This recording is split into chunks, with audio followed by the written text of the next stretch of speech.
Welcome to Walking the Torah Portions. I'm Tyler Merwin, and this is Torah Portion Noach. Torah Portion Noach is Genesis 6:9 through 11:32. The half-Torah is Isaiah 54:1 through 55:5. Noach, or how we usually say Noah in our English Bibles, means rest. And I asked my son Noah to build me an ark so you can see what he built. Apparently there were dinosaurs, or at least a dinosaur on the ark. Maybe there's only one and that's why they didn't survive. But I guess that's Noah at the helm, driving the ship. So in Genesis 6:9 through 13, the beginning of the Torah portion, it states, "These are the generations of Noah. Noah was a righteous man, blameless in his generation. Noah walked with God." Where have we heard that before? "And Noah had 3 sons, Shem, Ham, and Japheth. Now the earth was corrupt in God's sight." Another word for corrupt, if you look at the Strong's, is like spoiled, like something that was good, it was a good piece of fruit, but is now rotted. "And the earth was filled with violence. And God saw the earth, and behold, it was corrupt, for all flesh had corrupted their way on the earth." You notice that same Hebrew word is used 3 times.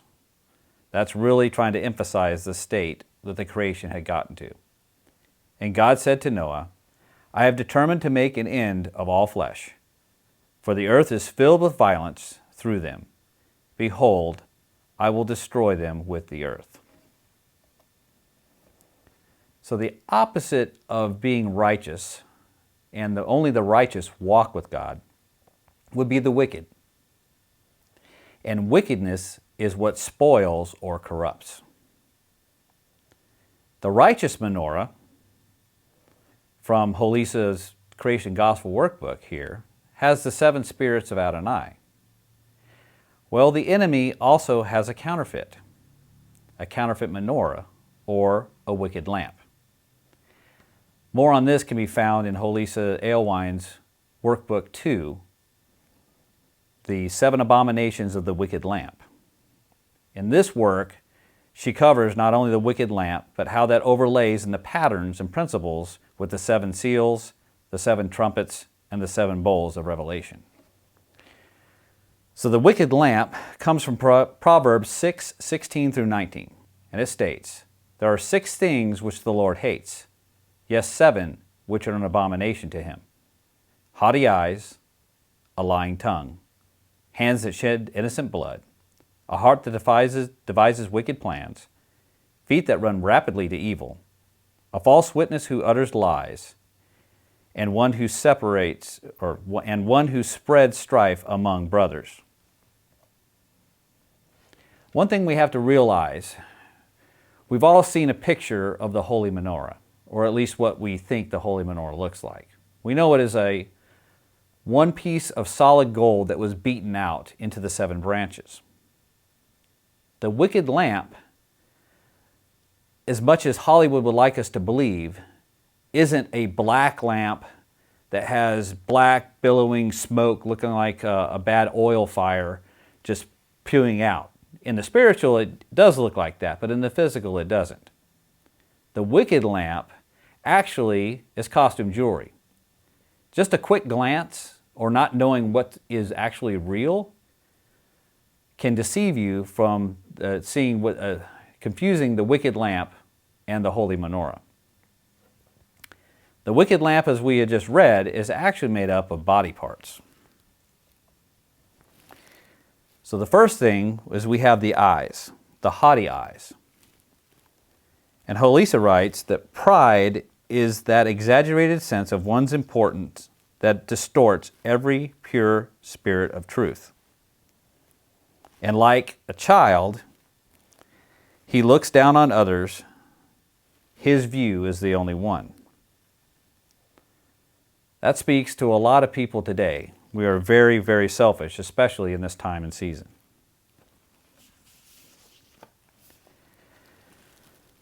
Those who love passing rules or making a show of keeping them and keeping others in constant fear of Torah surveillance. We've all heard of Torah terrorists, haven't we? are often demonstrating proud eyes, not the fruit of wisdom. This heavy burden is passed along to others under the guise and guile of correctness or obedience. We know what is good, and we know that using the Torah as a weapon is definitely not our Father's wishes. The second branch on the unholy menorah is the lying tongue. The lying tongue may mix truth and deception. James 3 says that it's a fire full of deadly poison, full of blesses and curses. And we talked about before how that mixture of light and darkness is definitely not good. Our tongue, or our speech, as it goes back to our own ears, is a feedback loop. So what we speak, we're actually feeding back to ourselves. It's our own little echo chamber. So we have to really guard our tongue. And this is also how we can deceive ourselves so easily. The easiest person to deceive is yourself. I know that's true for me. It's hard to believe that a person with a lying spirit, it's hard to believe them because he or she is so skilled at bending the truth or blending the truth and falsehood and omission of facts that it makes it sound real. Just like the serpent with Adam and Eve, he blended the lie with the truth. And if you don't know the authenticity of the truth, you are easily deceived. Instead, 1 Thessalonians 5:11 says, "Therefore encourage one another and build one another up, just as you are doing." That's the proper use of a tongue. The third lamp is hands that shed innocent blood. So we have our hands. Because of the impaired ability to discern truth with the spirit of understanding, counsel, which also relates to the spirit on the holy menorah on the third day, will be imbalanced because of the giving and receiving advice or judgment is based on lies or self-deceptions. Nothing can grow in that soil but a root of bitterness or an offense trap. We all want to be sought out or looked to for counsel. And that's where we have to be careful. The true spirit of counsel in the good light is to actually be able to receive counsel. But we all want to be the counselors. And that, for the most part, usually just fuels our jealousy and our pride. At the heart of the menorah is the heart that deceives wicked plans. The heart, in Hebrew thought, is more of your will. Proverbs 21, 2-4 says, "Every man's way is right in his own eyes, but the Lord weighs the heart. To do righteousness and justice is desired by the Lord more than sacrifice. Haughty eyes and a proud heart, the lamp of the wicked is sin." But in Matthew 5:8, we also know that blessed are the pure of heart, for they shall see Elohim. After the heart, we get to the fifth piece of the menorah, which is feet that run rapidly to evil. Feet that run to evil implies that a runner is no longer at war with himself. The spiritual Torah is no longer a point of dissonance, for the runner has submitted his very mind and heart to sin. Once the heart is changed, the rest is just the resulting action.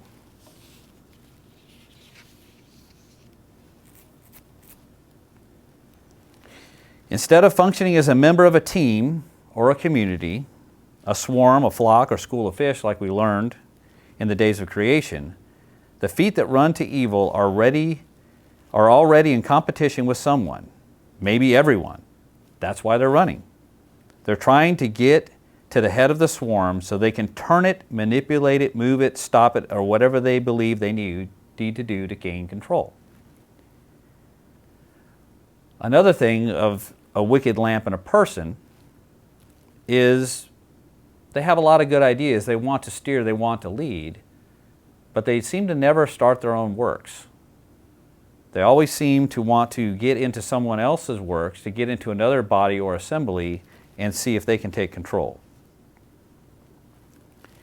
Instead of running to evil, like Ephesians 6:15 says, we want to put on the armor of God and shod our feet, having put on the readiness given by the gospel of peace, or shalom.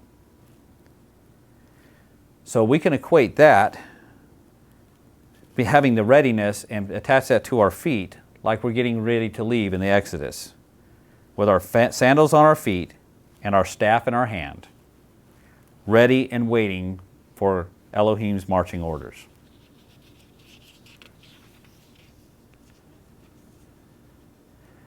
The sixth lamp is a false witness uttering lies. They cannot be a true witness because they don't have truth in them. Truth is the Holy Torah with love. So if you do not have truth in you, truth cannot come out of you. The fact that the false witness breathes lies implies that the wicked spirit has truly filled him beyond simply one member or one part of his body being yielded, but his whole body is then yielded to the power of Sheol. Instead, we need to be salt and light, a warm fire on a dark night. We need to bring warmth, and we need to bring healing. And finally, the seventh spirit is one who separates brothers, the seventh abomination. In Revelation 3:17 and 18, the church of Laodicea, it says, "For you say, I am rich, I have prospered, I need nothing, not realizing that you are wretched, pitiable, poor, blind, and naked. I counsel you to buy from me gold refined by fire, so that you may be rich, and white garments, so that you may clothe yourself, and the shame of your nakedness may not be seen, and salve to anoint your eyes, so that you may see." The irony of this church of Laodicea is that according to the warning, they think they're all that. They think they have everything together, but in truth, they're deceiving themselves.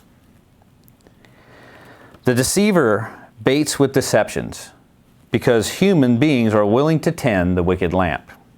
And why is that? It's because they don't like to look dumb and powerless in front of other human beings, and or they are lazy and greedy. They want to acquire good things. They want to acquire power. They want to acquire knowledge in the things of our Father, but want to invest the least amount possible and the least amount of effort to get it. So let's tie this all together. We start off with haughty eyes. So it starts off with looking at the wrong things. This is once again talking about how a person can become this full wicked lamp, realizing that each aspect of these things, we may actually struggle ourselves from time to time. But to become an entire wicked lamp, it actually starts with a haughty eyes. So the idea is we're looking at the wrong things. We're looking at costume jewelry. We're looking at things that we think are godly, but we are not from Him. And the more we look at that, it gets to number 2, the lying tongue. Because the more we look at, the more it becomes an echo chamber, and all of a sudden what's coming in starts coming out our mouth.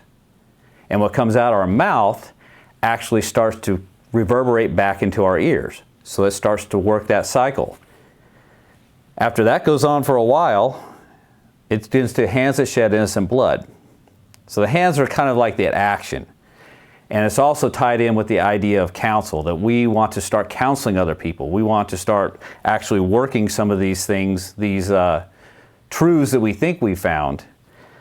And that leads to the fourth spirit, which of course is the foundation of the menorah, which is the heart that devises wicked plans.